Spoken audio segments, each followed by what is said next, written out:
Good morning मित्रों, आज हम दुष्यंत की एक गजल देखने जा रहे हैं। गजल का शीर्षक है हो गई पीर। बीए पार्ट 1 के इस पाठ्यक्रम की यह गजल जो है यह अपने आप में अत्यंत महत्वपूर्ण है। दुष्यंत कुमार त्यागी जो हिंदी गजल का एक बहुत ही सर्वपरिचित नाम है। वैसे गजल कब लिखी गई, उसका सूत्र कब शुरू हुआ, प्रसार और प्रचार, कबीर, आमिर, खुसरो तक हम इसको पीछे ले जा सकते हैं। लेकिन सही अर्थ में हिंदी में जो गजल है वह प्रगतिशील चेतना के रूप में महाकवि निराला जी ने लिखी है और फिर उसको आगे चलकर जो है वो दुष्यंत ने स्पष्ट किया। निराला, जयशंकर प्रसाद और शमशेर बहादुर सिंह, इन लोगों ने गजल का सही मायने में जो है वो रूप हमारे सामने रखा। और इनकी गजलें आशिक माशूक या क्षमा परवाना की नहीं है, इनकी गजलें समकालीन समस्याओं को अभिव्यक्त करने वाली गजलें हैं। साये में धूप दुष्यंत का एकमात्र गजलों का संकलन है जिसमें कुल 52 गजलें हैं। लेकिन इन 52 गजलों के माध्यम से दुष्यंत ने जो ख्याति अर्जित की, जो प्रसिद्धि प्राप्त की, वह किसी के लिए आज भी ईर्ष्या का सबब बन सकती है। एक बहुत बड़ा नाम है हिंदी गजल का दुष्यंत कुमार का। अब इनकी जो गजल है हमारे पाठ्यक्रम में रखी हुई, उस गजल के 5 शेर है। थोड़ा सा गजल के संदर्भ में कहना चाहूंगा कि प्रत्येक गजल में शेर होते हैं और हर शेर अपने आप में एक स्वतंत्र कविता होता है। 2 पंक्तियां जिसे शेर कहा जाता है और वह पंक्तियां जो है वह अपने आप में एक स्वतंत्र कविता होती है। पहली 2 पंक्तियां देखिए या इस गजल का पहला शेर देखिए। हो गई है पीर पर्वत सी पिघलनी चाहिए, इस हिमालय से कोई गंगा निकलनी चाहिए।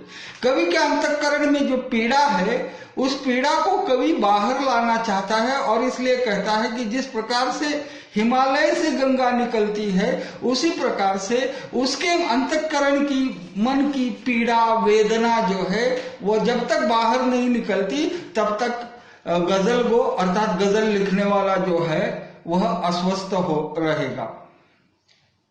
आगे वो कहता है कि आज ये दीवार पर्दों की तरह हिलने लगी, शर्त लेकिन थी कि ये बुनियाद हिलनी चाहिए। हमारी जो समाज व्यवस्था है वो परंपरा से चलती आ रही है। उस समाज व्यवस्था के संदर्भ में दुष्यंत ने अपनी बात रखते हुए कहा है कि मेरी ये कोशिश है कि ये जो समाज व्यवस्था है, जो सड़ी गली परंपरा शरण जो समाज व्यवस्था है, इस व्यवस्था को मुझे बदलना चाहिए। तभी इस गजल का कोई मतलब होगा। आज जो दीवारें खड़ी है वो दीवारें पर्दों की तरह हिलनी चाहिए, यह कवि का कथन है। हर सड़क पर, हर गली में, हर गांव, हर नगर में हाथ लहराते हुए लाश चलनी चाहिए। सबसे बड़ी बात है लाश चलनी चाहिए। अक्सर हम ये जानते हैं कि लाश वह होती है कि जब शरीर से हमारी आत्मा या प्राण निकल जाते हैं तो लाश चेतनाहीन होती है और वह प्रेत जो रहता है उसमें कोई चैतन्य नहीं होता। लेकिन कवि की कोशिश यह है कि जब वह कुछ कहता है समाज से तो ये जो लाश है वो लाश भी अपने हाथ हिलाएगी और कवि की उस यात्रा में, उस कारवां में शामिल हो जाएगी। कवि आगे कहता है जो सबसे बड़ी चीज है, सिर्फ हंगामा खड़ा करना मेरा मकसद नहीं है।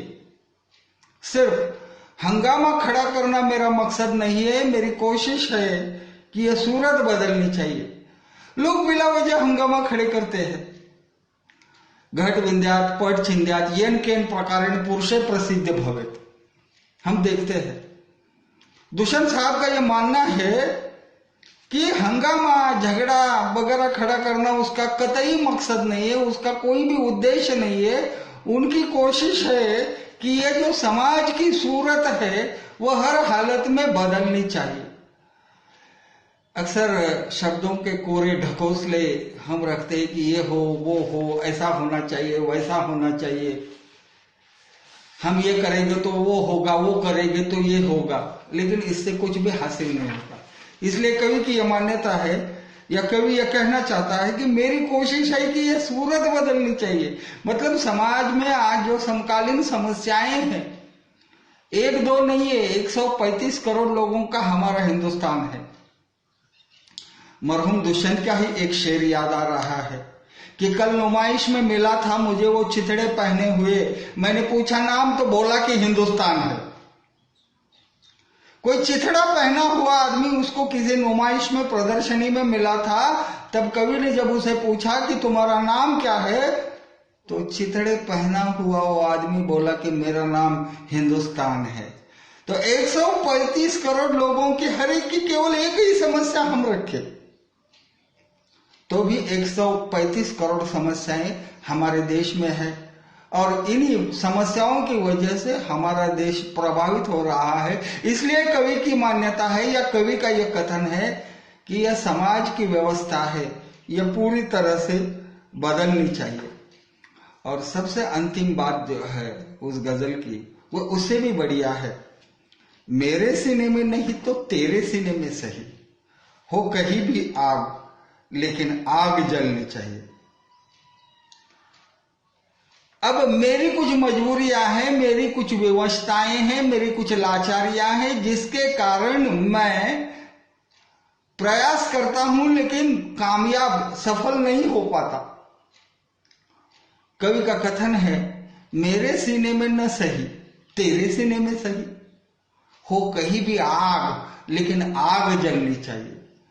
अगर आपके सीने में आग है तो उस आग की वजह से ये जो समस्याएं हैं, इन समस्याओं का विनाश होगा, यह कवि का कथन है। तो इस तरह से इस 5 शेरों की गजल के माध्यम से कवि ने एक और समकालीन समस्या को देखा है। और अक्सर ये देखा जाता है कि गजल का नाम सुनने के बाद हमारे सामने आशिक माशूक, प्रेमी प्रियकर, प्रेयसी, शमा परवाना, साकी मैखाना, ऐसी उर्दू शायरी की बातें आती है। लेकिन दुष्यंत की ये जो गजलें हैं, इन गजलों के द्वारा दुष्यंत ने समाज में एक ऐसी जागृति लाने का प्रयास किया है कि उसके आगे कोई और मंजिल है ही नहीं। तो इस तरह से दुष्यंत ने इस गजल के द्वारा यह स्पष्ट किया है कि अंतिम हमारे लिए सबसे बड़ी चीज है वो उसके अंतिम पंक्ति, मेरे सीने में नहीं तो तेरे सीने में सही, हो कहीं भी आग लेकिन आग जलनी चाहिए। अन्याय के खिलाफ, अत्याचार के खिलाफ, परंपरा के खिलाफ विद्रोह की आग जब तक नहीं जागती, भड़कती, तब तक अन्याय का सर्वनाश नहीं होता। अन्याय करने वाले लोग खुद को खुदा मानते हैं, लेकिन वो भूल जाते हैं कि ऐसे खुदा समझने वाले कई लोग इस धरती पर आए और चले गए। साथ में जाते समय अपने 2 खाली हाथ लेकर गए, अपने साथ कुछ भी लेकर नहीं गए।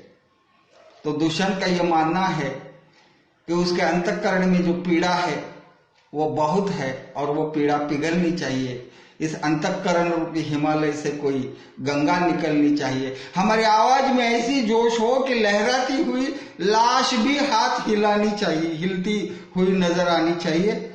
आगे वो कहते हैं आखिरी 2 शेरों के द्वारा कि सिर्फ हंगामा खड़ा करना, झगड़ा खड़ा करना कतई उसका मकसद नहीं है, उसका ध्येय नहीं है। उसकी कोशिश है कि ये सूरज जो है वो बदलनी चाहिए। और सबसे अंतिम बात है कि मेरे सीने में नहीं तो तेरे सीने में सही, हो कहीं भी लेकिन आग जलनी चाहिए। तो जब तक ये विद्रोह की, अन्याय के खिलाफ खड़े होने की, अत्याचार के साथ मुकाबला करने की जब तक हमारे मन में आग नहीं जलेगी, तब तक हमारा जीवन व्यर्थ है। यह दुष्यंत साहब का कथन है और यही इस कविता का संदेश भी है और इस कविता का उद्देश्य भी है। एक खूबसूरत गजल को आज हमने पढ़ा और ये गजल जो है ये केवल पाठ्यक्रम तक जो है वो सीमित न रहे, हमारे जीवन में भी इस गजल पर हम सोचे समझे, इस पर विचार करें और उसी हिसाब से आचरण करने का हम प्रयास करें। इतनी ही इस कवि की मान्यता है जिसको लेकर कवि ने इस गजल को लिखा है। आज हमने इस गजल को देख लिया।